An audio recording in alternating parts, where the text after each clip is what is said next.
Hello friends, అందరూ ఎలా ఉన్నారండి? వెల్కమ్ టు చాణక్యాస్ నీతి. జీవితంలో ఈ విషయాలని బాగా గుర్తుపెట్టుకోండి.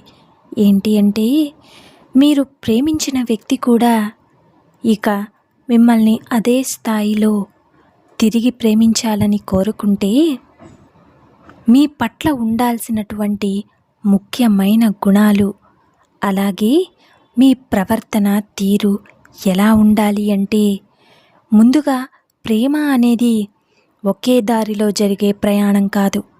అది రెండు హృదయాల మధ్య నడిచే సమానమైన ప్రయాణం. ఇక మీరు ఎవరినైనా మనస్ఫూర్తిగా ప్రేమిస్తే, వారు కూడా మిమ్మల్ని అదే స్థాయిలో మనస్ఫూర్తిగా ప్రేమించాలి అనుకుంటే, ఖచ్చితంగా ముందు మీరు ఒక అద్భుతమైన వ్యక్తిగా మారాలి. ఎందుకు అంటే, నిజమైన ప్రేమను ఆకర్షించాలి అంటే మీరు కూడా నిజమైన వ్యక్తిగా ఉండాలి. మొదటిగా నిజాయితీయే ప్రేమలో బలమైన పునాది. మీ మాటలు నిజంగా ఉండాలి. మీ మనసు స్వచ్ఛంగా ఉండాలి. మిమ్మల్ని ప్రేమించేవారు మీపై నమ్మకంగా జీవించాలి అంటే మీరు పూర్తిగా పారదర్శకంగా ఉండాలి. అబద్ధాలు, మాయలు ఎంత చిన్నవైనా కూడా ప్రేమను నాశనం చేస్తాయి. ప్రేమలో నమ్మకమే ధైర్యాన్నిస్తుంది. ఇక రెండవది గౌరవం. ప్రేమకు ప్రాణం వంటిది. మీరు ప్రేమించిన వారిని మీరు ఎంతగానో గౌరవించాలి. ఇక వారి భావోద్వేగాలను, అభిప్రాయాలను, అలాగే స్వతంత్రతను విలువలుగా చూడాలి. గౌరవం లేని ప్రేమ ఒక హృదయం లేనటువంటి శరీరం లాంటిది. ఇక అది ఎలాంటిదంటే, తత్వపరంగా చనిపోయిన ప్రేమ అన్నట్లే. గుర్తుంచుకోండి. ఇక 3, శ్రద్ధగా వినడం హృదయాలను కలిపేటువంటి అద్భుతమైన నైపుణ్యం. మీరు ప్రేమించిన వారిని విని అర్థం చేసుకోవడం చాలా ముఖ్యమైంది. వాళ్ళ మాటల్లోనూ ఆత్మ పట్టుకోండి. మాటల్లోనే కాకుండా మౌనంలో చెప్పేటువంటి విషయాల్ని కూడా గ్రహించగల శక్తి మీలో ఉండాలి. అర్థమైంది కదండి? ఇక 4, స్వీయాభివృద్ధి. మీరు బాగుంటేనే సంబంధం బాగుంటుంది. మీ వ్యక్తిత్వాన్ని అభివృద్ధి చెయ్యండి. ఇక మీరు మానసికంగా, ఆధ్యాత్మికంగా, భావోద్వేగాల పరంగా ఎదిగే ప్రయత్నం చెయ్యాలి. మీరు ఎప్పటికప్పుడు మెరుగవుతుంటే అది ప్రేమించిన వారిపై కూడా మంచి ప్రభావం చూపుతుంది. ఒక బలమైన వ్యక్తిత్వమే నిజమైన ప్రేమను నిలిపేది. అర్థమైంది కదండి? 5వది ఏంటంటే, సహనశీలత. ప్రతి బంధానికి కూడా అవసరమైన నిండు నీరు. ప్రేమ అనేది ఎప్పుడూ కూడా సంపూర్ణంగా పండే పండు కాదు. సమస్యలు వస్తాయి, అలాగే విభేదాలు కలుగుతాయి. అప్పుడు మీరు చూపే సహనం మీ ప్రేమను ఎంతలా నిలబెట్టగలదో ఇక నిర్ధారిస్తుంది. ఎదుటివారు మారుతారనే ఆశతో కాదు, మారకపోయినా కూడా ప్రేమించే స్థితిని మీరు సాధించాలి. నిజమే కదండి? ఇక 6వది, బహుమతిగా మాటలు ఇవ్వడం. ప్రేమ యొక్క వ్యక్తీకరణ. మీ ప్రేమను వ్యక్తపరచడంలో మొహమాట పడకండి. నిన్ను ప్రేమిస్తున్నాను, నువ్వు నా జీవితం అనే మాటలు ఎప్పటికీ మధురంగా ఉంటాయి. ఇక ప్రేమను నిష్కల్మషంగా, నిస్సందేహంగా వ్యక్తపరచండి. 7వది, నిరీక్షణ. ప్రతి ప్రేమకు కూడా పరీక్ష ఉంటే ఎదురు చూడగల శక్తి ఉండాలి. అలాగే మీరు ప్రేమిస్తున్న ప్రేమకు తగిన ప్రతిఫలాన్ని వెంటనే ఆశించకండి. అలాగే ప్రేమ అనేది ఒక పటంలా వేసిన విత్తనం. వెంటనే మొలకెత్తదు. కానీ ప్రేమతో, నమ్మకంతో నీరు పోస్తూ వెళితే అది ఓ పూల తోటగా మారిపోతుంది. నిజమే కదండి? ఇక 8వది, స్వేచ్ఛ ఇచ్చే ప్రేమ. బంధించని బంధం. ప్రేమ అనేది పంజరంలో ఉంచే పక్షిలా కాకూడదు. ఇక ఆకాశంలో విహరిస్తున్నటువంటి పక్షుల్లా ఉండాలి. విడివిడిగా ఎగురుతూనే మనుషుల వరసగా దగ్గరగా ఉండాలి. మీరు ప్రేమిస్తున్న వ్యక్తికి తనది అనుకునే జీవితాన్ని నడిపే స్వేచ్ఛను ఇవ్వండి. దానివల్ల వారు మరింతగా మిమ్మల్ని విలువ చేస్తారు.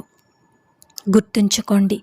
ఇక 9వది, ఇచ్చే ప్రేమ శాశ్వతం, ఆశించే ప్రేమ ఎప్పటికీ కాదు. ఇక మన జీవితంలో చాలామంది ప్రేమిస్తారు, కానీ నిజంగా శాశ్వతంగా ఉండేది ఖచ్చితంగా ఎప్పుడూ కూడా ఇచ్చే ప్రేమ మాత్రమే.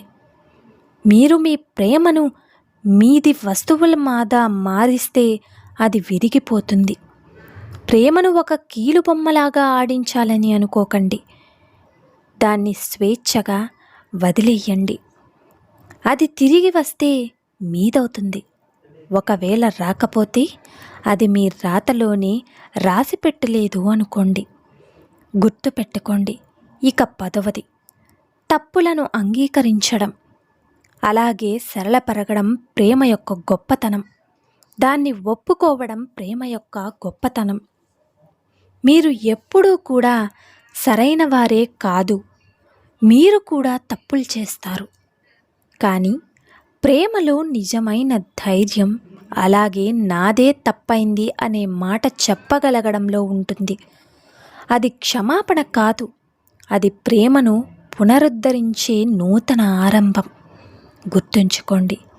ఇక 11వది, అనురాగంతో తగాదాలు, అలాగే ప్రేమను మరింత బలపరిచే అవకాశాలు. ప్రేమలో తగాదాలు వస్తాయి, కానీ ఆ తగాదాలను ఒకదానిపై మరొకటిగా గెలిచే పోరాటంగా కాకుండా ఒకరినొకరు అర్థం చేసుకునే ప్రయాణంగా చూడండి. ఓపిక, శాంతి, అర్థం చేసుకునే తత్వం, ఇవే ప్రేమలో గొప్ప ఆయుధాలు. అలాగే ఇక 12వది, ప్రతిరోజు కూడా కొత్తగా ప్రేమించండి. ప్రేమ మాత్రం ఆగకూడదు. ప్రేమ అనేది ఒక్కరోజే జరిగే ఘట్టం కాదు. అది ప్రతిరోజు కూడా మళ్ళీ మళ్ళీ పుట్టేటువంటి ఓ అనుభూతి.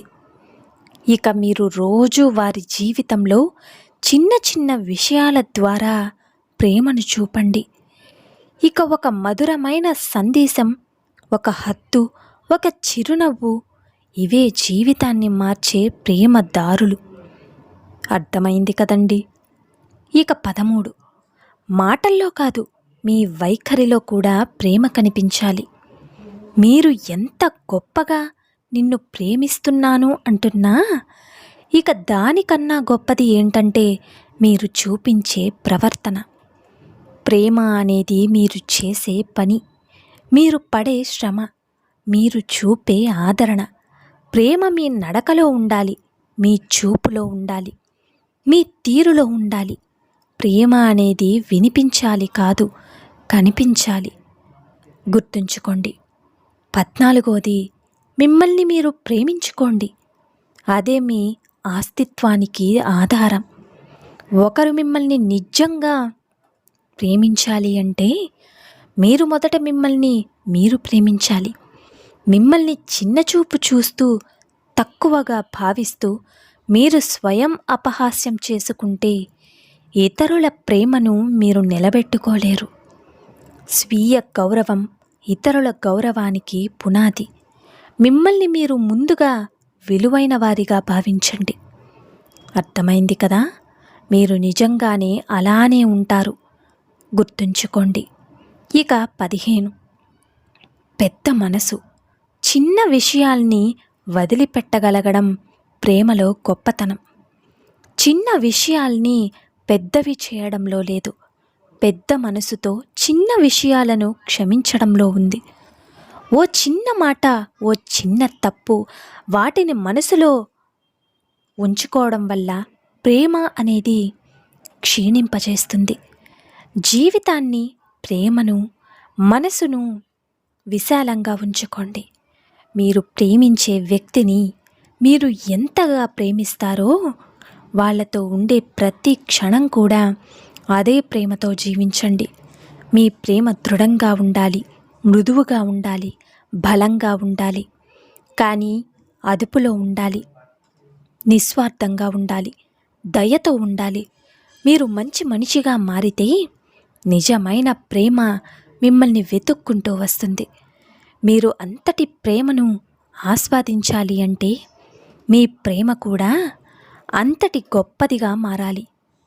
సో చూశారు కదండి ఇవాల్టి వీడియో. ఈ వీడియో మీకు నచ్చిందని అనుకుంటున్నాను. నచ్చితే చిన్న లైక్ చేయండి. మన ఛానల్ ఎవరైనా స్టార్టింగ్ చూస్తుంటే సబ్స్క్రైబ్ చేసి సపోర్ట్ చేయండి ఫ్రెండ్స్. ఇలాంటి చాణక్య నీతి మరిన్ని మోటివేషనల్ వీడియోస్ మీకు నోటిఫికేషన్ రూపంలో రావాలంటే పక్కనున్న బెల్ సింబల్ని క్లిక్ చేయండి. అలా చేస్తే నేను పెట్టే ప్రతి వీడియో మీకు నోటిఫికేషన్ రూపంలో వస్తుంది. So thank you for watching friends. రేపటి వీడియోలో చాణక్యులు గారు ఏ మంచి మాటలను, ఏ మంచి సూక్తులను మనకి చెప్పబోతున్నారన్నది మనం రేపటి వీడియోలో అయితే తెలుసుకుందాం.